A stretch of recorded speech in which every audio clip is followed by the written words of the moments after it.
The only land for peace plan is give us our land and we'll bring law and order, peace and prosperity. The one state that they want isn't here in the Middle East. The one state that they want is the global caliphate. They're all fighting for the same thing. Global jihad, a global caliphate, one Islamic state, which is the entire world. We had a drone land not so far from where we're sitting right now. It was just a regular drone with they had this like electrical taped bomb, homemade bomb connected to it. It's impossible to defend the state of Israel without Judea and Samaria. And so we are on the tip of the spear in defending not only Israel, but the entire free world against the global jihad. Welcome to the Israel Guys and the Land of Israel Network, where we believe that in a world of anti-Israel propaganda and Jew hatred, you should have a direct connection to the land and people of Israel. So happy to have everyone with us today. I'm Luke Hilton here with Joshua Waller from the Israel Guys, and we have Rabbis Ari Abramowitz and Jeremy Gimpel from the Land of Israel Network, third installment of this brand new round table from Samaria. We'll just throw that in there. Ari, I don't know, we are broadcasting out of Samaria, but With Judeans. we will mention that you guys We're indigenous Judeans. We will mention that you drove 2 hours to get here this morning, so That's true. the sacrifice is all on you. So much to talk about this week. But first, Mazel Tov. Thank you. Baby boy. The reason I wasn't here last week, yes. Yeah, thank you. We won't mention that you guys happened to go very viral without me.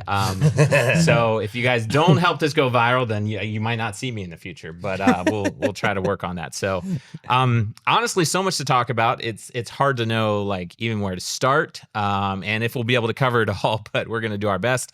Obviously, President Donald Trump took office this week, and on day one, reversed multiple U.S. policies that directly affect Israel, including reversing sanctions against Israeli settlers in Judea and Samaria. We have Trump immediately talking about how the world is on the cusp of World War III. We're going to show a video about that in just a second, and how he is planning or intent on stopping that from happening. We have 3 Israeli hostages released from Gaza last week as part of the just very difficult hostage deal that's taking place. We're going to get into all of that, as well as where we're at. More hostages set to be released this weekend.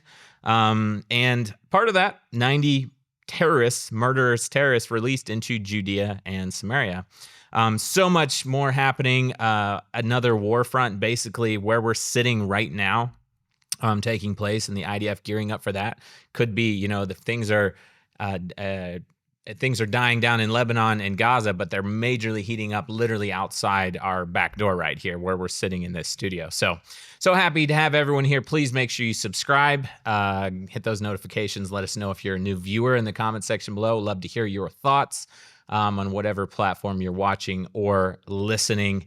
Happy to have you here. Let's. Well, I was just going to say, Luke, that I think that it's like we just skimmed over that thing. All these executive orders that were reversed on day one. That was a massive deal. It's almost like the world needed a moment of silence of just like recognizing the gravity of what happened with those executive orders, especially as it related to Israel.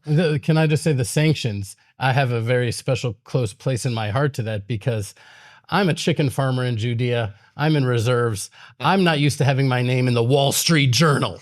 But it was in the Wall Street Journal because I personally sued the Biden administration because of the sanctions that were being really arbitrarily imposed on the Jews in Judea. Because growing up in America and Texas, I always thought sanctions are a punitive economic measure against a rogue nation to keep them from going nuclear. I didn't know you could just sanction a shepherd in Judea. There's no accusations against him, nothing at all. He goes to the Makola in the morning and his credit card is shut down. And they tell him at the bank, you were sanctioned by the Biden administration for nothing. Have I been accused of anything? No. And it was so overwhelmingly unjust. The jihad that we're facing in Judea, and we're the tip of the spear in fighting that. And then and what Trump did, he just came in one day, took it off of the Jews of Judea and Samaria and put it on the ICC, put it on the International Criminal Court, exactly where it belongs. Such a flip, though. It's such a flip. It's the antithesis. It's the diametrical opposite of sanctioning the good sources of light in the world to a source of tremendous darkness. And Trump just did that in a second. On the other hand, on the other hand, he did push forward this hostage deal, which is releasing into Judea and Samaria Right. hundreds of murderous terrorists that have the blood of men, women, children, babies on their hands, and releasing them into Judea and Samaria. And so with your permission, I think it's important to just to share with our viewers out there a little bit about what is Judea and Samaria? Why does it matter? Yeah. Right? Because in 1967, the Six-Day War, Israel liberated against overwhelming odds in West Point Military Academy in America. They don't even study about the Six-Day War. It's true. Doesn't make any sense. Yeah, you ask them why, they say, here we study wars, not miracles. It was a miracle of God, and Israel went into our ancient biblical heartland, liberated our heartland, and without Judea and Samaria, Israel is 9 miles wide. It's indefensible. Yeah. You know the story about Sharon and Bush in a helicopter, and Sharon explains to Bush that without Judea and Samaria, Israel's 9 miles wide, and Bush is like, 9 miles wide? We got driveways longer than that in Texas. Yeah. It's impossible to defend the state of Israel without Judea and Samaria, which, of course, CNN and every other channel calls the West Bank. And they call us settlers because it's much easier to say get the settlers out of the West Bank than get the Jews out of Judea. There's no people more indigenous to a land than Jews are to Judea. And so we are on the tip of the spear in defending not only Israel, but the entire free world against the global jihad. We are protecting, like, if I don't think we should receive any foreign aid, but definitely some sort of military expenditure of recognition that we are of such critical value to the entire free world. Israel, there used to be leftists in the country that said, Judea, Samaria, you're the reason that there's no peace. You're the reason the jihad hates. They just didn't understand. They politicize things. They don't understand. Now you go to anywhere in the country and they have nothing but gratitude, because they've recognized since October 7th that if it wasn't for Judea and Samaria, Netanya, Ra'anana, Tel Aviv would be getting October 7th 1,000 times over. That's right. And so we're on the tip of the spear. And so not only that, for Israel, I know I'm going on here, but it's important to understand Judea, the stats just came out about reserves, that Judea has 3 times the amount of, not reservists, but days per capita of service than Tel Aviv, or more than anywhere else in the whole country.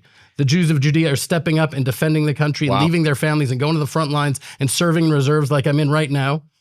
And they're releasing the terrorists into Judea. Into that very area. Into the very area. So the question is Trump blessing Israel or cursing Israel? What is it? Which one is it? Right? Yeah. But I think a lot of it has to do with us. Are we able to empower the good behavior and stand up for ourselves for the behavior that we see that is not a blessing? I think he would be receptive to that. Well, I'll tell you, it's not that Israel is just against the global jihad. It's like we're against this globalist movement, because as these hostages were released, we're told that they were being held in the United Nations facilities. The UN was holding our own hostages. The United Nations, not one aid worker was able to report that hostages were being held there. It's not just using their facilities. It means all of the aid workers were involved in actually holding our own hostages. So when Trump decides to remove the sanctions from the Jews in Judea and Samaria, and then put sanctions on the International Criminal Court, these global movements of the International Criminal Court, UNRWA, is now being defunded. That's really the war that tiny Israel is not only up against the global jihad, but it's up against the globalists in general, the UN, UNRWA, the International Criminal Court. And it seems as though there is a new sheriff in town. He's defunding UNRWA. He's said numerous times that he wants to develop the United Nations Plaza into another Trump hotel. Yeah. He said that before. He might do it. He might do it. That would be great. I would go to America just to stay in the Trump Hotel on the UN Plaza. Can I bring up something with this hostage deal that, like, I hope this could bring it home for people a little bit more. And I think both of us could speak to this because, as I understand it, some of the terrorists that are being released from prison into Judea and Samaria, one of them is the terrorist that killed the Yaniv brothers, which is something that's very close to us.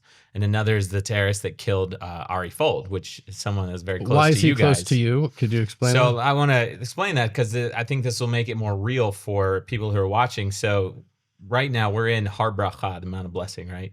This is where our studio is. In Har Bracha, the Yaniv brothers, I think they're 19 and 20 years old. Does that sound right? They were driving through the town of Hawar, which is literally 5 minutes from where we're sitting right now, and were shot point blank range And their father and the two brothers were someone that we had interacted with. They're basically our neighbors, right? The day after they were killed, Josh and I drove down to Hawar, and we made a video in Hawar to show what actually happened, because there was a lot of propaganda and lies that were being told. I remember finding the spot where they were murdered and going out to the median, because the IDF had the whole town shut down, to film. And I remember seeing a dark spot in the middle of the road. And I mean, like, it's hard to talk about, like, but I just remember realizing like how close to home this was and how awful it was, because any terrorist attack, especially when someone's killed, is horrific, but this was an especially brutal one. They were shot in their car in standstill traffic, point blank range. And I remember at that point, Twitter was very like uncensored. I mean, it still is, but like at that point, like images and videos could pop up on Twitter and I remember immediately opening Twitter and seeing like horrific videos from like seconds after the attack happened. And their family is someone that we've become close to. We've done work for them. We help store we have their storage containers right by my house down here. So to realize that this terrorist, who was 16 years old at the time, went to an Israeli prison, is now being released.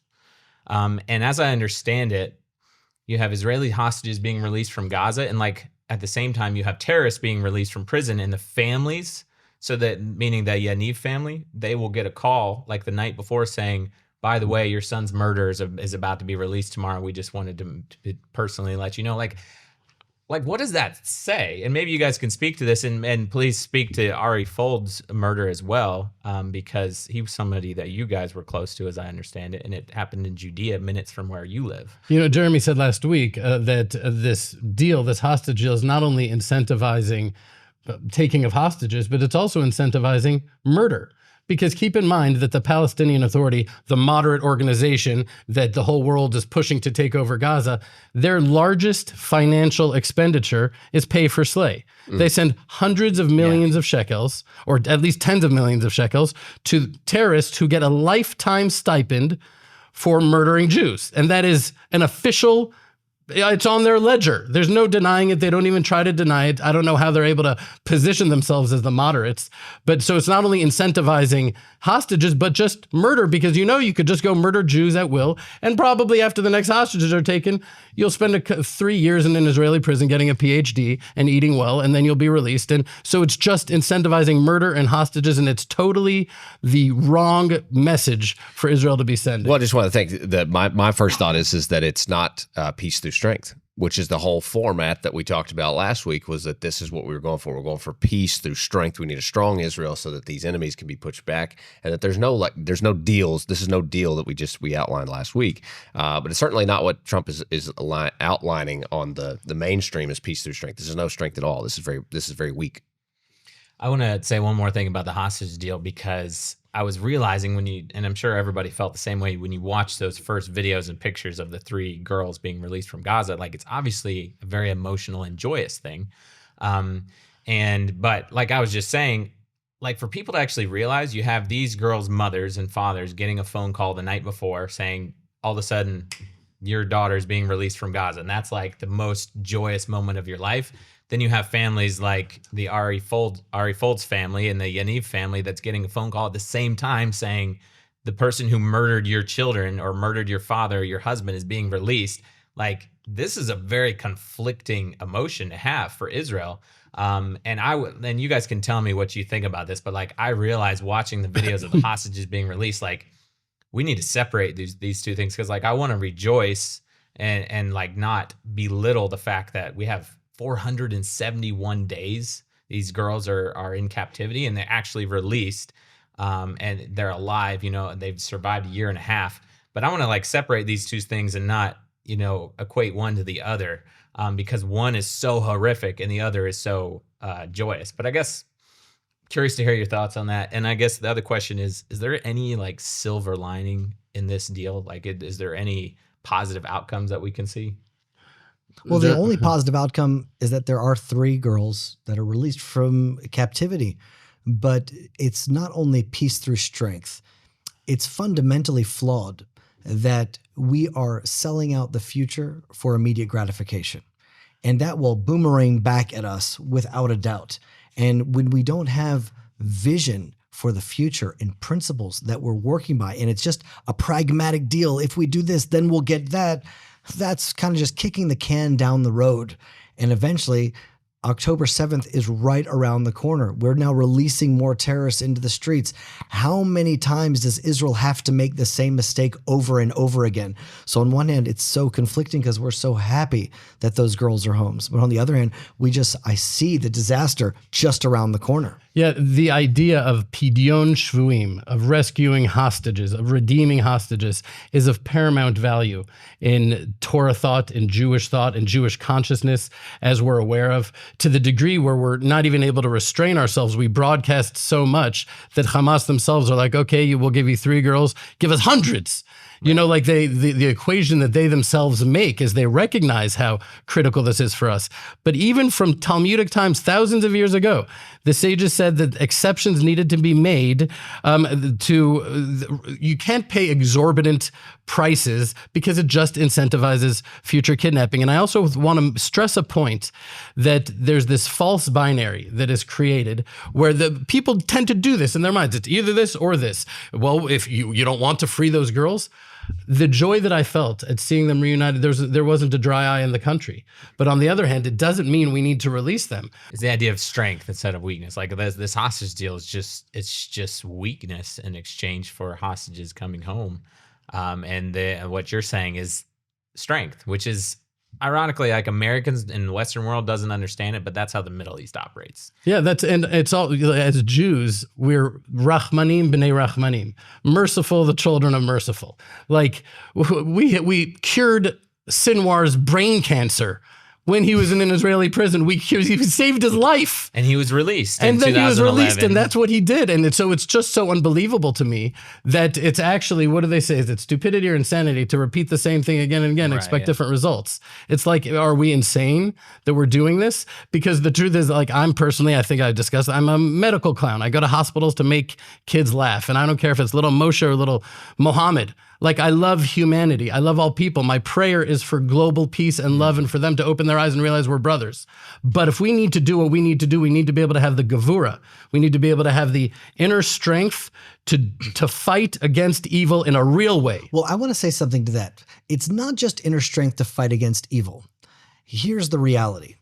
President Trump is the greatest political comeback story in history. They tried to assassinate him. They tried to impeach him. They tried to arrest him. The media tried to destroy him, and he won over the country. And right now, he feels like he can do anything. And who knows what he's going to do to Israel next. This hostage deal was pressured from Trump. Who do we need gevura? Who do we need strength to stand up against? It's not the global jihad. It's actually to stand up to America. We need to tell them we need to bring peace through strength. We have to be strong against America and do what's right, no matter who the president is. Yeah, we need to have a healthy, non-codependent, non-vassal state, but a healthy relationship, which means we support you and we're with you, but we also need to do what's right for us. So we empower and encourage the right behavior, and we stand up against behavior. And I think President Trump would respect that, and he would appreciate that. Talking about Trump, there's a lot of videos coming out, obviously, with these like big bombshell moments that are happening. It seems like every other minute at the White House now of like, whoa, doing whatever political thing that's happening across the globe. But this video talks about the situation, a big global situation that I think we should. This is right in line with what we're talking about. Let's watch this video, and then Jeremy, I think I'm really wanting to hear your comments on this. I will end the war in Ukraine. I will stop the chaos in the Middle East, and I will prevent World War III from happening. And you have no idea how close we are. How close we are to world peace or to World War III. I think he's saying World War III. I'm in agreement with you. And no, that's what he's saying. It's clear, right? He's giving an inaugural speech. He's saying, this is where the past administration has got us. We're so close to World War III because of them. And I'm going to pull us out of it. That's what he's saying. Well, his first discussion with the foreign leader was with Crown Prince Mohammed bin Salman from Saudi Arabia. His eyes are clearly focused on the Middle East and Israel. And there are ideas that are being thrown out there, relocating Gazans to Indonesia, Australia just put out some sort of declaration that they're handing out visas now to Palestinians as well. The United Arab Emirates minister was sent to Dubai to meet with them to talk about helping rebuild Gaza. We just have no idea what this man is going to do. And if we don't do the 3 S's, we're going to lose: security, settlement, and sovereignty. That's what needs to be done. 3 S's. We need to do that in Gaza. We need to do that in Lebanon. We need to do that in Syria. Because Trump has voices now. There's Witkoff that literally said Qatar is doing God's work as he's negotiating for the terrorists, where Qatar funded the terrorists, held onto hostages, released a few of them, and they're doing God's work. That's literally doing the devil's work. And that voice is in Trump's ear. You mentioned someone, you said that he's the minister of what? Michael Domino. He's Michael Domino. Deputy Assistant Secretary of Defense. What did he say? Of the Middle East. So, well, he's saying that it's more of like a Rand Paul kind of idea where we need to back out from the Middle East. He actually said that that the Middle East holds minimal to non-existent vital interest for America. Well, so I would actually like to encourage that behavior. Stay out of don't force hostage deals upon us. Don't make us do things. And I think that we can mold President Trump's position on Israel by decisive action. If we take action and we do what needs to be done, then he will give us a ruach gabit, you would say in Hebrew, wind in our sail. But we have to be decisive. We can't wait to hear what he wants and then sort of navigate through that path, because it seems like Benjamin Netanyahu is the right winger, but he's really like a sheep in wolves' clothing. He doesn't ever take decisive action and stand up against any administration. And so right now, hopefully, it seems like he's not able to finish the job. And that is the hallmark of King Saul. And what happens after King Saul, who couldn't finish the job wiping out evil? King David is the next one to come. So we are really on the cusp of something marvelous and wondrous in the Middle East. I want to just make a point here, and I need to make it right now because it goes right with that. What disturbed me about that video was, I'm going to do. And if he just said right before that, God willing, or with God's help. But it seems like he has a little bit of a God complex there. And during these times, I think that wherever there is an Achilles heel, a weak spot, that is going to come out and to be exposed. And when will Trump turn against Israel? Not because to turn against Israel, but his ego is so inflated that if he determines that it's something in his interest or America's interest, and it's not in Israel's interest, he's going to go with that, as any leader should, as our leader should as well. And one thing he's talking about pushing is the Abraham Accords. Right? And so it was a beautiful thing, and it was unfolding beautifully.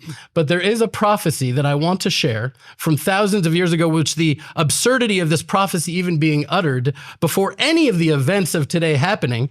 But here's what it says. It says, Rabbi Yitzchak said, the year in which the King Messiah is revealed, all the kings of the nations provoke each other.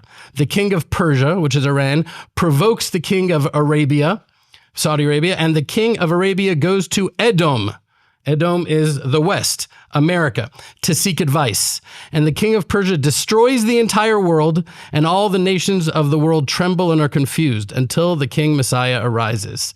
It says in the Talmud, in the end of days, Persia will battle Rome, meaning the West, and the land of Israel will be caught in the middle. All of the prophecies are saying this idea that he himself, Trump, can stop World War III. I think some things are also out of his hands. And so we need to recognize how we need to bring a voice of godliness and humility and strength to the world, and stop saying, what will Trump do? Is he going to be good for us or bad for us? That's up to us. Well, I think a big question right now is can you stop World War III with an America First ideology? And I don't think that that's really true, because if you look at what you mentioned, Michael Domino there, this new tap that's is really concerning on this note is he's saying, well, he's against Israel taking out Iranian nuclear. That's a problem, because now is that going to stop World War III, or is that giving way to World War III? Well, reports are coming out now that Iran has enough uranium for 5 nuclear bombs, and Hamas is out, Hezbollah is out. There's a lot still going on here in the land of Israel, in Judea and Samaria, but the head of the snake is Iran itself. Right. And so if we don't proactively take care of that nuclear reactor, they will use it. The more death for their religion, the better. They worship death. They're not afraid to use big guns, big weapons, take hostages. They're evil. And that's what we have to recognize. You're saying that this prophecy means, if this prophecy is what we're seeing happen before us, this means Iran is going to get these bombs. That's what the prophecy would allude Right. to. They say that they're right on the verge right now. As a matter of fact, I mean, they're not isolated and alone. China has just sent, right now, en route to Iran is 1,000 tons of sodium perchlorate. So do you know what that is? I have like probably a ton in my house. I'm just kidding. No, it's enough to propel 260 medium-range ballistic missiles, and it's being received by the Iranian Revolutionary Guards. China is sending that. Wait, this helps with the nuclear. Well, it talking helps ballistic with missiles. We're talking right, ballistic First of all, it's ballistic missiles, which Okay. can be outfitted with nukes, but they're on the verge right now, if they haven't achieved yet, these 5 nuclear weapons. That is that is known, and we have weakened Iran tremendously. Thank God Israel has weakened them, but we have to understand in some ways that makes them even just a little bit more dangerous, because this could be their final move. Remind me, you guys actually went viral on Fox News on a topic like this like a long time ago. Remember that? I do remember that. You remember that? It was about Iran. And it was about Iran, but it was back then, right? And now it's like it's coming full circle. What I'm reminded of that is that we're talking about the damage that could be done with an Iran that has this nuclear power, and we're seeing how many years later since you guys first you brought that to the American forefront. You guys, it was like a viral piece that you guys produced on Fox News that went just boom, like crazy, and it was like the first concept. Whoa, Iran's dangerous, and you guys are really at the forefront of that. But my question is, I want you guys to get to the answer to this. What does that mean? And this was really what you guys outlined years and years ago. What does that mean if Iran actually uses it? We can tell. We've been talking a long time. Iran's got this weapon. What does that even mean? What is that? Well, does it blow up the world? I mean, what does it do? Well, it means nuclear war, meaning once one nuke is shot onto Saudi Arabia will fire back. I mean, there are. Is that exactly what you think, that they would actually fight Saudi Arabia before they would target Israel? I think that that's a real possibility. Really? I mean, yeah, that's what they even say themselves. Huh. And Saudi Arabia is aware of that. That's why they're willing to overlook whatever beef they may have with Israel over the Palestinians, which is a fake nation that they don't care about at all. That's why they're doing that, because they understand the critical threat that Iran is for them. So that's one thing. But every war games that any military has ever played in the world is that right now in our days, with the nuclear proliferation the way it is, one nuke is shot and there's almost no scenario. A chain reaction. Yeah, it's a chain reaction where hundreds go off. Right. So that's what we're talking about. Well, I think people watch and listen to like episodes like this, and they think, the world's been talking about Iran for 15 years or 20 years. They're on the verge of nuclear weapons, right? And people are like, they're tired of it probably, or like, is Iran really that dangerous? Well, I mean, 2024. Things actually, what you guys have been talking about for years, what the world's been talking about for years, actually came to fruition. We had 600 ballistic missiles probably between the 2 Iranian attacks, one in April 2024, one in October 2024, that were shot at Israel. And now you have China sending enough chemical fuel for another 260 ballistic missiles that could be shot. And that's not even talking about the fact that they might have 5 nuclear bombs at this moment in addition to that, right? So, like, if you're tired of hearing it, sorry, but like Iran is actually a crazy, and not only have they vowed to wipe out Israel, but they've vowed to wipe out America, and they could attack other countries as well. I want to just say one more thing about the America First idea. I don't actually have a problem with America First, as long as there's also an Israel First idea. And this is what you were talking about, Ari, I think, is that Israel should be strong. And if you're an America First person, I don't have a problem with that, because America First should actually mean that they're working together with Israel for both countries' best interests in mind, meaning America's working with Israel as their main ally in the Middle East to protect the free world and to protect America, by the way. because Iran is America and Israel's enemy, global superpower enemy, and for Israel to do the same, to work together in their shared interests. Not that America has to dump tens of millions of dollars in U.S. aid into Israel, or like, that's fine, right? But as long as America's standing strong on their feet and making decisions that are good, Israel's strong on their feet and making decisions that are good for Israel, no matter what America says, and America has shared interests in helping Israel when it's good for Israel and good for America. Well, there is a light of hope that President Trump just redesignated the Houthis as a terror organization. Yep. He reversed Biden releasing them from the list, which seems like America first, like, let's just, no one's a terrorist, let's not get involved. And he's saying, no, they're terrorists, they're anti-Israel, they're anti-America, and actually calling a spade is a step in the right direction. So even though he has voices that are calling him to be an isolationist and to not think about that, I think that anyone with any common sense knows that Iran, the Houthis, Hezbollah, Hamas, America is right around the corner, that Israel is the front lines defending the freedoms in America. Yeah, I think that's what Luke's saying. There's a big difference between America first and being an isolationist. Right. Meaning that I think that, I remember Rand Paul years ago. He's a libertarian, and he really woke me up to the idea of a libertarian. He was saying America should stop foreign aid to Israel. Everyone said he's anti-Israel. I'm like, no, he's actually pro-Israel. He sees Israel as big boys, allies, and like, we don't need to send you foreign aid, and I think Israel should refuse every drop of foreign aid. Now, if America recognizes the obvious, blatant truth that Israel is their most important aircraft carrier in the Middle East, with intelligence executing more on the America's terror list in the past 3 months than they have in the last 30 years, that we are the tip of the spear in their battle, then they can redesignate that foreign aid as a military expenditure. And then I would be willing to say, okay, we'll take those weapons, but not as foreign aid. We don't need the foreign aid. It's crippled us psychologically, emotionally, spiritually, and militarily, because we've stopped producing our own weapons, which we became acutely aware of in October 7th under the Biden administration with their weapons embargo. We believed so much that America was always with us that it became like an idol in our mind. And as God always does to the nation of Israel, whenever we have an idol, it is taken and smashed over our heads, which is why it's so important to me that we do not allow Trump to become an idol. If we allow him in our minds to become an idol, it will bring out the worst in him, the worst in the American administration, and it will be a curse for America. Mm-hmm. Israel has the ability to really determine whether the next 4 years are a blessing or a curse, even for America themselves. Well, so to me, without understanding the Bible, you really can't understand anything that's going on in Israel. Because the people in the Bible are not just individuals, they're worlds. The son of Abraham, Ishmael, is a representation of the Arab world. Esav is a representation of Western civilization. And the same way, there's a process. Israel first had to be freed from Egypt to liberate themselves physically. We're right now at war physically with the Hamas. We have to be not a persecuted, downtrodden people for 2,000 years of exile. We need to physically liberate ourselves.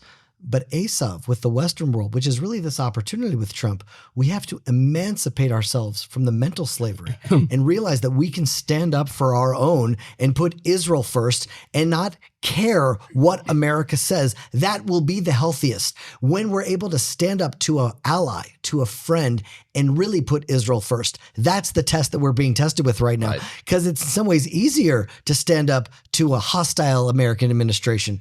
But once we have an administration that's saying, no, I'm on your side, the Houthis are terrorist organizations, look, I'm reversing the tide, then we need to really be able to stand for truth and stand for our own sovereignty in the land of Israel. Well, on that exact thing, I think we'll play this video that Trump, another one of those big, whoa, what is he coming up with now on Gaza? And we're talking about your 3 S's is exactly right.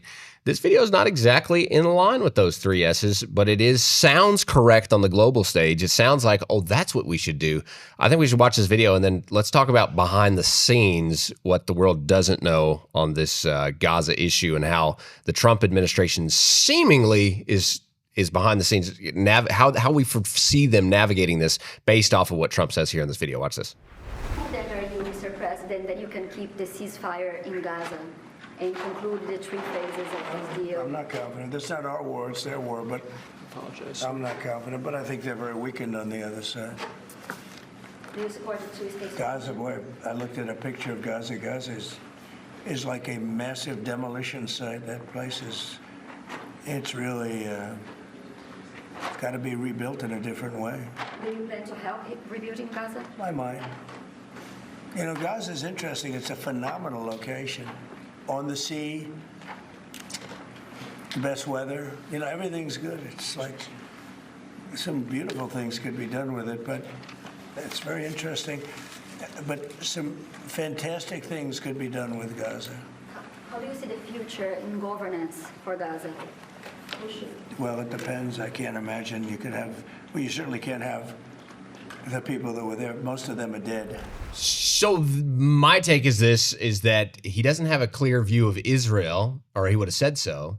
He's thinking there's another thing. There's a lot of concepts going around Israel inside of the groups that have been connected in America. What's going on? We've heard, we won't mention those names here, but there is a stir of what's going on behind the scenes. It has to do with the Gulf states and what's going on there. Who is going to be in charge of this little piece of what Trump has just outlined? Well, it's beautiful. It's a great spot. Let's build something beautiful there. It sounds like he's alluding that this may not be for Israel. Trump resort, maybe? Yeah, like a Trump resort. But he's doing this, and think about it. It's got to be in line with his Abraham Accord idea. I think he's going to use this. It's like Gaza's now on the chopping block. You mentioned we want to get these. He's trying to figure out a solution to getting these Gazan terrorists. Obviously, he hates Hamas. He doesn't want to have it. Like, that's got to go in order to get this real estate deal. What's this real estate deal, Ari? What do you think this could be? Well, I mean, I love the way he's always like, he's so predictable that everything goes through that prism of real estate deal and positioning and whatever. But every single general, every single military person that understands this situation understands that there is no scenario that is anything less than cataclysmic other than Israel going in and declaring sovereignty over Gaza and settling with, I personally have already signed up for numerous communities in Gaza. To live there. Right. To move there. I've already signed up to move to Gaza. And tens of thousands of other, because I was down, anyone could go to YouTube and type in Ari Abramowitz disengagement. You see me being carried out by 8 soldiers from Gaza. It was a beautiful paradise. And before Israel went down there, it was empty, desolate sand dunes with all the sheiks and the imams laughing at Israel for even thinking they could do anything. And then they made it into a paradise. I didn't hear any room for that in this speech just now. Did you? No, but I do think, yes, I did. He said, it's not our war, it's their war. Oh, that's nice. Which in my mind was a critical, implicit admission that there is a them and an us. That's good. America never would even recognize that. America always saw it without even covering it up. They were shameless about saying, we'll decide what Israel does. They're just our little puppeteer vassal state. And he's like, no, it's their war. But on the other hand, he said, the other side. Mm-hmm. Meaning he did recognize that Hamas is on the other side, as opposed to 21% of Americans that seem not to recognize that, but we can get to that later. But he recognized that. But on the other hand, there is an us and a them. It seems like he's well primed for having a healthy relationship with Israel. We just have to meet him right there. Well, here's the deal. We fought against the disengagement because we foresaw October 7th. Right. We knew that as soon as we retreat from the land, evil will take root. They'll indoctrinate the rest of the community in their schools, in their media, in their mosques, and create a society of demonic, hell-bent people just wanting to kill Jews, take hostages, and do exactly what we're living through right now. And now we have a deep responsibility to call out what's happening. If Gaza needs to be rebuilt in a different way, like President Trump says, I said, great. The Jewish people need to rebuild it. Arabs can live there, Christians can live there, Muslims can live there, Baha'i can live there, but it will be a Jewish sovereign country rebuilt with Israel in charge. That will be a new way. Having any other entity in the land of Israel will never work. It will never work because God's plan is to restore the land of Israel to the people of Israel. It can't work to establish another country in another state inside the land of Israel. In fact, there is a beautiful video that really encapsulates this by the new foreign minister to the ambassador from America to Israel. Huckabee asked about a Palestinian state in the land of Israel. Check out what he We can said. totally see this. Let's watch it right now. Do you believe that President Trump believes, and you do believe, that a two-state solution is the future? No, I think we have to recognize there was a Palestinian state. It was called Gaza. Look how that turned out. You can't have a Palestinian state on top of the Israeli state if the Palestinians continue to believe that Israel shouldn't exist. Because the Palestinians don't believe in a two-state solution. They believe in a one-state solution, and their solution, and Israel disappears. That's no solution whatsoever. Israel has a right to its autonomous, indigenous homeland that they've had for 3,500 years since the days of Abraham. Can we just talk about how, like, Huckabee just said no when he said, do you believe in a was two-state great. solution? No. Like a very decisive no. Don't More believe decisive, in a two-state arguably, solution. than Prime Minister Netanyahu would have shared. And he goes all the way back to Abraham. He said, this is an ancient covenantal land with a covenantal people. This belongs to the people of Israel. There cannot be another state inside the land. And when you understand that evil exists in the world, this is well documented. When Hitler was at the end of the war, he needed to make a decision. Could he send reinforcements to the front lines and maybe win the war? Or send the supplies and resources to continue to annihilate the Jews? And Hitler irrationally sent resources instead of winning the war to just continue to kill the Jews as best as he could before he was taken It wasn't out. irrational because that was his That's war. Exactly. When we understand that the prime motivation has nothing to do with politics, when October 7th, no one was screaming free Palestine. It was a spiritual, religious war hell-bent against the Jews and establishing anything outside of Jewish sovereignty in God's given land to the people of Israel will never work. So what does it look like if Trump decides that, and I get his current plan, he wants to get a Gulf opinion on what's going on, right? And then he pulls in and he says, okay, let's get a deal here where you take over Gaza. That's what I foresee going down. And of course, Huckabee would never sign off on something like that willingly, which is a great friend to have.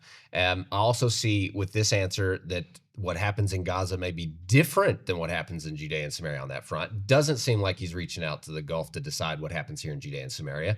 At least I hope not. And the idea, I have a little inside information here from a good friend who knows Arabic that listens in on the Arab channels. He says that it's not on the public, right? It's not on our news. It's not in the English It's not in media, English yeah. media. This is from the Arab villages around us. This is what they believe is going to happen. They believe that what they're talking about on their services is that Trump's going to come in and he's going to fulfill the dream of his former idea of he didn't call it like a Palestinian state. The right? deal of Because the century. It was the deal of the century. It was where you give. It sounds good at first. You give Jewish land. You sanction off for small little Jewish areas for sovereignty, right? And then you section off other areas for Arab sovereignty, creating an Arab state. Enclaves. Creating It's a real- Jewish enclaves. Enclaves is a real nice word for ghetto. So obviously we opposed that back then, but this is what the Arabs think are happening now. And the Arabs are not happy with that because, like Huckabee said, they're a one state and they've always been a one state, and it's kill all the Jews and have their own state, right? And so what they see happening here with Trump is that these small little enclaves, Jewish and then Arab, is not good for them. And so it's not what they want, and it's not good for them, even though we say, of course not. This is one land of Israel. We're one state. We're one Jewish state. That's what we're all about. And I could foresee, and what's happening on the Arab media to finish that off is they're actually leaving in mass, which is a really fascinating thing to watch. The Allenby It's also something that crossing. nobody's ever hears about in the media. Like, you never hear the Arabs living in Judea and Samaria are leaving, and they have been leaving for years. They're flooding across the Allenby crossing right now. It's Into what's Jordan. Into Jordan, and But then I'm also out. guessing just to other countries, because it's actually easier than you'd think for the Arabs living here to get visas to go to the United States or to go to South America. Right, which everybody's not real happy to hear that right now, I'm sure. But this Sorry, is guys. another reality of what's Unfortunately. actually happening on the ground that actually affects what Huckabee's talking about here. What's going to happen with these areas that are big question marks? Gaza, Judea and Samaria, the big, huge operation that's now moved into Jenin and these surrounding areas. This is really a critical point. And what's happening on the inside that nobody's talking about is there's mass. The Arabs are actually leaving en masse. What they wanted to do in Gaza that the world locked them in on, right? Nobody would allow the Gazans to leave Gaza, and they wanted to. That's the injustice that the world You can't blame actually them. said, Israel, you're to blame. No, Israel was hoping that they could leave this war zone while they eradicated Hamas, and the world refused to allow them to go through Egypt, right? Egypt, they know they have no refused to open future. the gates. Palestinian Authority, they know they have no future under the PA. They have no future under Hamas, Palestinian Islamic Jihad. So if there, any Arabs that have common sense, or if they just want to, have a life, they know that will never happen under the PA or under Hamas in Gaza. I want to say one more thing on the whole idea of what's going to happen in Gaza or Judea and Samaria. That's, probably controversial, but if you guys haven't figured out that this is a controversial show, then you haven't been watching very long. And that's the idea of what you were talking about, Ari, that Israel should be the ones to resettle Gaza and establish sovereignty there. And that is that if you look at Israel's history since 1948, everything that Israel has touched in Israel, Judea and Samaria, Gaza, Jerusalem, East Jerusalem, anywhere they've touched, Sinai, it's flourished. And it's brought prosperity for everybody, whether you're Jew, Arab, Christian, whatever, whoever it is, there's been only prosperity. The settlements on the Sinai Peninsula, beautiful communities, Gush Katif, amazing world-renowned greenhouses, right, in agriculture, Judea and Samaria, everything that's flourished here. If you talk to the early settlers from the 1970s that came to Judea and Samaria, they talk about how when Israel came in after the War of 1967, there was like the 19 years that Jordan spent controlling the so-called West Bank. Jordan didn't bring in electricity. They didn't bring in water. They didn't bring in hospitals. Israel did that. So for 19 years, the Arabs that were here lived in poverty and squalor. Israel came in and brought in electricity and water, and they established hospitals, not for the Jews, but for the Arabs in these areas. They brought prosperity. So as controversial as it sounds, for Israel to declare sovereignty in Gaza, for them to declare sovereignty in Judea and Samaria, East Jerusalem, that will only bring prosperity for anyone who lives here. The only land for peace plan is give us our land and we'll bring law and order, peace and prosperity. That's really the only thing that makes sense. And what's happening now, the chief of staff that's soon to resign because of the failure of October 7th, Herzi Halevi, said that the next front of the war now is moving to Judea and Samaria, meaning Gaza and Lebanon, they're quieting down, and the war, the front, the chazit of the war, the heart of it is now moving to the heartland of Israel. And that's really I can tell you something- from being in reserves in Judea right now that is not an abstraction. That is a reality. And we are receiving, or I feel like I can say this because it's important that all of our enemies know that we are on a very high level of readiness and alertness. And we are not like the left-wing Jews that were in these peaceful, cohabiting villages in the south near Gaza. We are Judeans and we are ready to go. And if you want to declare jihad and to murder Jews, I'll send you a picture. Okay, come in. I want to meet you personally. And the Jews of Judea are ready to fight, and we just need to be unshackled. We need to be able to actually fight this war to win it. And that's why one thing I just want to say is that this two-state solution idea that Trump was pushing at the end of his last tenure is what is actually Palestinians. It's a fake nation who was created to undermine the existence of the state of Israel. The word actually means marauders. So when you say Palestinian state, you need to say a state of marauders whose entire existence is to destroy the state of Israel and to give them a state. That's the entirety of what this discussion is even about. And so we need to fight against that and fight for sovereignty. Not just sur mera, not just staying away from evil, but as Proverbs says, asetov. We need to do good, bring light. Well, Can I predict something really quickly? The differences between these other, between Lebanon, between Gaza, and between about what's opening right now is I foresee that you're going to see a mass hate, anti-Semitism, Jew hatred from this new thing more than any other area, because every news agency is ready. They're They weren't allowed in Gaza. I mean, there was a few. They would have their Arab that was there, but it was closed a lot. There was a lot of closed. Here in Judea and Samaria, it's open, and you're going to see the hatred for Jews increase massively. We just saw this new stat that Harvard did, where 21% of Americans support Hamas. Like, how outrageous is that? And the younger it goes in the poll that was done, the more support, the higher the support is for Hamas. Meaning, if you're, ages 24 to 34 has I think it's 32%. I think we need a brace for this because I think it's going to get worse. 1 out of 3 young Americans now support the Hamas. That's why extreme. The 6th thing Trump should have done was to issue a decree that American universities are not allowed to receive funding from foreign enemy states. Right. That would have been nice. That would have been nice. I mean, this is what the result is. This is why he wanted to ban TikTok. Well, I was just about to say, if he had upheld the ban on TikTok, that might have been step 1 for seeing this support for Hamas go down. But I really do foresee it. I don't know if you guys agree that what we're about to see happen here with this, you have a much more anti-Semitic approach inside of these areas where this media is going to be awful against Israel because they're misrepresenting. The narrative is completely off. They're saying we're the indigenous, and it's falling on ears that believe it.